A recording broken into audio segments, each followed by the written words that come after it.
कोई जनाब cricket match है, आपकी ड्यूटी। कोई जनाब एहतजाज है, धरना है, आपकी ड्यूटी।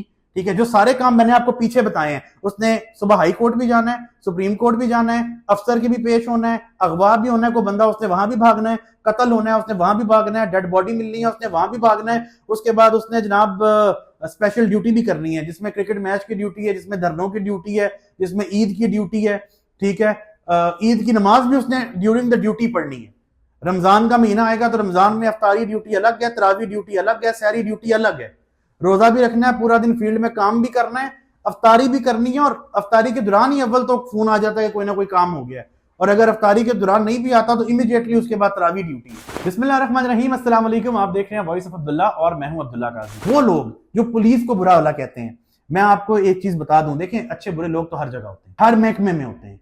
कोई ऐसी जगह नहीं है जहां अच्छे बुरे लोग ना हो। लेकिन पुलिस की अगर आप स्पेसिफिकली बात करें, आपको अंदाजा ही नहीं है कि वो कितनी मुश्किल की नौकरी है। बड़े आराम से लोग कह रहे होते हैं कि फलाना एसएचओ ऐसा है, फलाना एसएचओ वैसा है। मैं आपको एक एसएचओ की रूटीन बताता हूं। वो सुबह उठता है, उसने हाई कोर्ट जाना है, कभी सुप्रीम कोर्ट जाना पड़ता है, उसके बाद वो थाने पहुंचता है तो फोन आ जाता है जी बच्चा अगवा हो गया है, उसकी दौड़ लग जाती है, पूरा सर्कल हिल जाता है। वो वहां से वापस आता है तो फोन आता है जी कत्ल हो गया है, खाना भी नहीं खाया होता तो वो वहां चला जाता है। वो सारे यानी कि जिसे कहते हैं जाए वकुआ पे जाना, सारे मामलात को देखना। वहां से आप वापस आ रहे होते हो तो फोन आता है डेड बॉडी मिल गई है, वो वहां चला जाता है। मुश्किल से आके अभी थाने आप खाना ही खा रहे होते हो तो फोन आता है जी एसपी साहब बुला रहे हैं, आप खाना बीच में छोड़ के वहां चले जाते हो। वहां आप होते ही हो तो फोन आता है कि सर फलाना मसला हो गया, जरा थाने आ जाएं। आप थाने जा रहे होते हो तो आपके अपने किसी यार दोस्त की कॉल आ जाती है।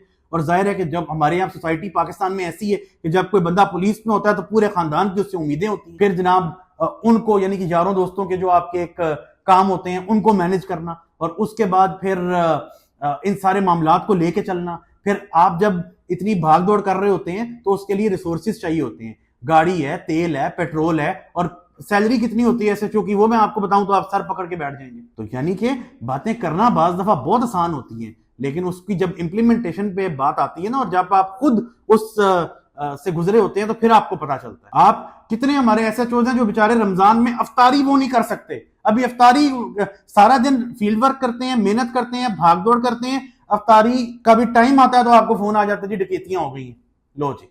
वो एसएचओ साहब खाना वहीं छोड़ के वो उधर भाग जाते हैं। और सैलरी क्या है, अगर यंग सब इंस्पेक्टर लगाए तो 80,000, इंस्पेक्टर लगाए तो चले 1.5 लाख, 1,20,000। इसमें ये डिपेंड करता है कि वो कितना पुराना है और उसकी सैलरी में कितना इंक्रीमेंट लगा, उसके हिसाब से सैलरी होगी। उससे थाने का निजाम बातों की हद तक तो आप चला लेंगे ईमानदारी के दरस देके, लेकिन प्रैक्टिकली नहीं चल सकता। तो खैर मैं हमेशा से पुलिस के हक में बोलता रहा हूं। बाकी जो काली भीड़े हैं ये कि आप लोगों की जीना हराम कर दें, लोगों के सामने शर्तें रखें कि इतने पैसे दोगे तो मैं तुम्हारा काम करूंगा, बिला वजह बेगुनाह लोगों को नामजद करें मुकदमे में, इसकी कोई गुंजाइश नहीं है। इसकी जितनी मजम्मत की जाए वो कम है। 9 मई में हमने देखा कि पुलिस ने उन लोगों को जो बेचारे सिर्फ वहां से गुजर रहे थे और वो सीसीटीवी कैमराज में आ गए, उनको पकड़ा और उनसे पैसे लिए और उनको छोड़ा कि अगर नहीं दोगे तो तुम्हें भी इसमें रगड़ देंगे।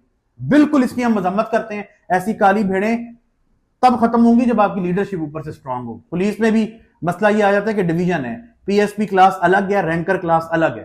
ये कभी हम पुलिस पे वीडियो बनाएंगे तो आपको बताएंगे, लेकिन स्टिल हम कहते हैं कि इसकी कोई गुंजाइश नहीं है। लेकिन बाज दफा मामलात ऐसे होते हैं कि आपको, मैं नहीं कहता कि आप मांग के तो जाहिर है पैसे किसी को नहीं लेने चाहिए, लेकिन बाज दफा मामलात ऐसे होते हैं कि आपको चीजें प्लस माइनस करनी पड़ती। शायद ये बात मेरी यहाँ पे आपको बड़ी अजीब सी लग रही होगी कि ये कैसी बात कर रहा है, लेकिन मैं आपको हकाइक बता रहा हूं। अगर मैंने भी वो टिपिकल बातें करनी हो तो मैं करके जा सकता हूं, लेकिन हकाइक इसके बिल्कुल मुनाफी है। मैंने आपको बताया है कि एसएचओ की कितनी परेशानियां, टेंशनें उसको होती हैं, उसके बावजूद उसका अफसर उसको फोन भी करता है कि यार वो फलाने होटल में जरा वो कमरा बुक करा दो, ये मेरा फलाना काम है, ये कर दो, जरा इसको देख लो, जरा उसको देख लो। वो खर्चा भी उसने करना है।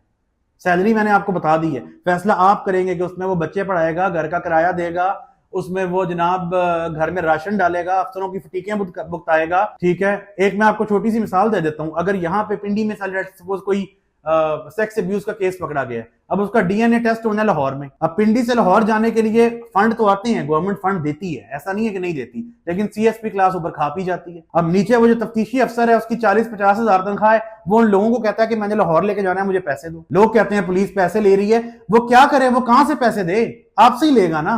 टेस्ट भी लाजमी कराना है, वो भी मस्ट है। तो ये बहुत गंभीर और बहुत गहरा टॉपिक है। ये उन लोगों को समझ आता है जो इस सिस्टम के अंदर रहते हो। मैंने बताया कि मैं क्योंकि एक इस फैमिली से हूँ और मैं मेरे अल्हम्दुलिल्लाह रिलेटिव्स उस सिस्टम का हिस्सा हैं, तो इसलिए मुझे इसका बहुत बारीकी से जाहिर है कि उसका मुझे अंदाजा है। बाकी मैं ये फख्र से कहता हूँ कि मेरी फैमिली में जिन लोगों ने काम किया उन्होंने ऑनेस्टी के साथ किया, लेकिन जाहिर है कि उनके बैक पे उनके बिजनेसेस थे, उनको कोई फाइनेंशियल थ्रेट्स उस तरह से नहीं थे। तो जिस बंदे का और कोई सोर्स ऑफ इनकम नहीं है तो उसके लिए फिर बहुत मसाइल हो जाते हैं। चीजें देखने की और होती हैं, दिखाने की और होती हैं। फिलहाल इतना ही, बहुत शुक्रिया।